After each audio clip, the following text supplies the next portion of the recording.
Kylie, of course, we know you here as an actress from Neighbours more than anything else. I was wondering at what stage you decided to become a singer. I was performing at a football benefit concert of all things in Australia, and I was singing a song backed by about five of the cast from Neighbours, and we sang a song, and of course we were all really nervous. And once we'd done the song, we had such a good time, we wanted to sing something else, and we hadn't planned anything. I knew the words to Locomotion, the backing symbol, and I thought the band would know it, so we did this impromptu number. And everybody loved it, and it was then suggested to me I should record the song, which I did. Is it something you've always wanted to do?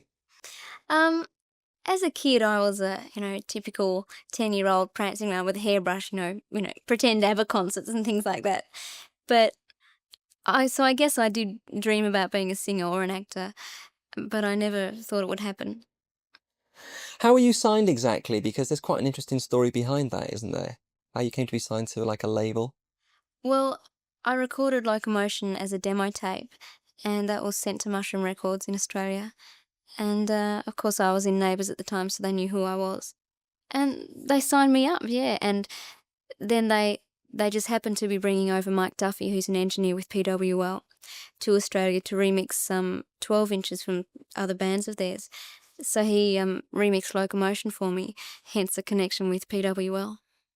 Of course, that was a big hit, wasn't it, in Australia? Yeah, that was number one for 7 weeks, and you're about to hear a new version here.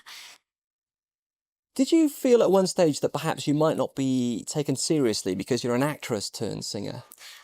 It was very daunting and sort of a bit of a worry at first to think uh, I won't be taken seriously and they'll think, oh, here's a soapy actress, she's going to make a lot of money and run away. But, the one hit wonder has sort of gone away. I've had 3 hits and now an album out. And I'm the first to admit I'm very new to this industry, um, music industry, and I'm prepared to learn a lot and sort of spend some time on it. So I think I'm accepted all right. I Should Be So Lucky has been Britain's biggest selling single of this year so far. How surprised were you by that? Extremely, and especially not being here to be able to promote the record. So if it did so well on its own, it's great. And obviously, Neighbours has helped a lot to that. And I couldn't have asked for anything more. It was great.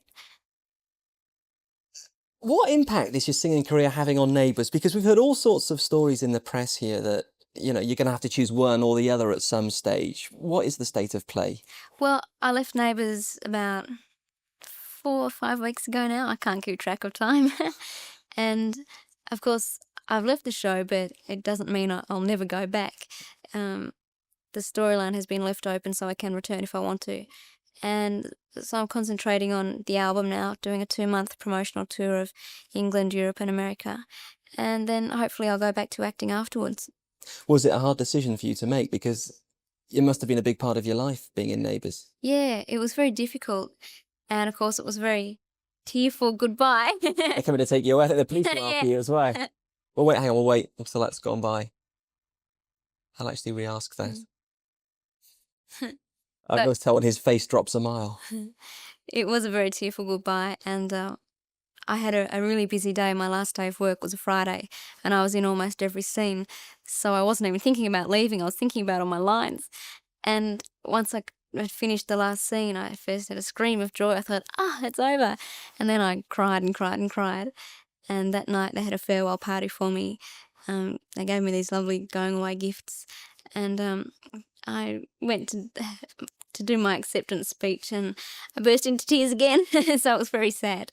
So you left on very good terms. Yeah, in fact, I was back at the channel the week afterwards doing a kids show, and they said, "Oh, didn't you go?" Having had two successful careers must have put a lot of pressure on somebody your age. Have you felt it quite intensely? Yeah, it's a lot of pressure, but I'm glad I've got my family. I've got their support, and my friends are very supportive as well. And I think because I went into Neighbours when I was 17, I guess you get used to a sort of a level of how much you work. 12-hour days sort of normal for me. And because it's been a gradual progression, like it hasn't hit me all at once, I've grown used to it. It's not so bad, but sometimes you sort of wish you were doing a normal job. Do you worry that it might sort of take you over completely and that you won't have time for other things that are maybe important in your life? um, I think if you let everybody else sort of push you where they want you to go, you could end up like that. But I've got a good grip on what I want, and separating illusion from reality, and I would always make sure I've got time for my friends and family, and especially for myself. You were saying that your family's very important in keeping you on the straight and narrow. What sorts of things do they say? What advice do you get from your family? Well, fortunately, I haven't had to have any. I mean, if I get to the stage where they're saying, Kylie, settle down, I don't think I'd like to be doing this because, I mean, it could easily get to you and you could get lost in all the hype. But it's a job, and I'm enjoying it while it's lasting. This is a bit cheeky of me, I know, but do you have time for boyfriends amongst all this? Well, you never know. You keep being very tight-lipped about that one, are you? Not necessarily tight-lipped, but I think it's good to have a little bit of mystery there, and people can guess. We're going to have letters in from all over Europe now. You just don't know what you started there. Going back to Neighbours, is Charlene, the character you played, anything like the real Kylie Minogue? Charlene's very boisterous. She's a real tomboy, and she sort of punch someone if they said something to offend her or a friend of hers, but she's very loving underneath all of that. And I don't know, I'm a Gemini. Most people say, uh-oh, when I say that. So sometimes I'm very boisterous and sometimes I'm pretty shy. How do you account for the huge popularity of the show here? Because it's #2 in the ratings and virtually everybody watches it. Yeah, that's what everybody wants to know. They're all asking that question, what is it Neighbours has?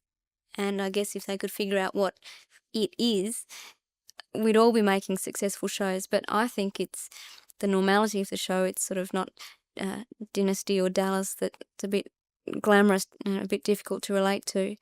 It's pretty normal. The characters are all good fun. It's just pure enjoyment. It's not sort of trying to make a statement of art or literature or anything. It's just for people to enjoy it, and they do. Got to be Certain's been enormously successful for you too as a single. Tell us a bit about that. A good thing to record for you? Yeah, I actually recorded that in Melbourne, in Australia. Mike Stock came over with the backing tracks and all, so I recorded it there. And I'm a real Melbourne supporter, so I'm pretty proud of that. And it's good, it's done really well. Is that where you're from? Melbourne? Yeah. Yeah. What's so good about it? Well, Sydney, most people consider Sydney as Australia, and Melbourne is about an hour's flight from Sydney. And there's this sort of unspoken rivalry because Sydney's weather's better and they've got the harbour and they've got the bridge and the opera house. And I'm always supporting Melbourne. You've got the new album coming out, and I was wondering what we could expect to actually hear on it, because of course a lot of people won't have got around to getting it into their collections yet. Well, it entered the charts at number 2, which was great, and it should pleasantly surprise a few people. It's got, of course, the sort of disco hits that most people have heard, and it's also got a couple of slow dance tracks and a couple of numbers that have got more of a sort of blues feel to them. So I hope they like it. Can you see a point when you'll be writing a lot of your material too? I'd like to, but I know it's not as simple as picking up a pen and writing a song, writing a hit. I think I'm lucky with Stock Aitken Waterman that it's sort of a good basis to watch and to learn from. So I'll give it a go. And finally, you've arrived in London, and I mean, it's been like a real whirl. We hear that you're clubbing every night, and you're the lady I've been to to be a club seen. one night. Yeah, what's been the story? I went to Brown's just a couple of nights ago, and then in the paper it's saying they bump into me everywhere. Beyond me. So you can't see yourself as an avid nightclubber just yet then? Well, I like going out to clubs, but it's just a matter of finding time. If I've got a day off the next day, it's all right. I know you've got a very hectic schedule coming up, but tell us exactly what you're going to be doing. Well, I've been in England for 2 weeks now, and I was in Hong Kong for 3 days before I came here. So it's off to Germany, Sweden, different European countries, and to America, then back here, then back to Europe. It's sort of all over the place for 2 months. It'll be sunglasses on after a while, won't it? I think so. Shut your eyes behind them. Thanks very much for joining us today. Pleasure. It's been great to meet you.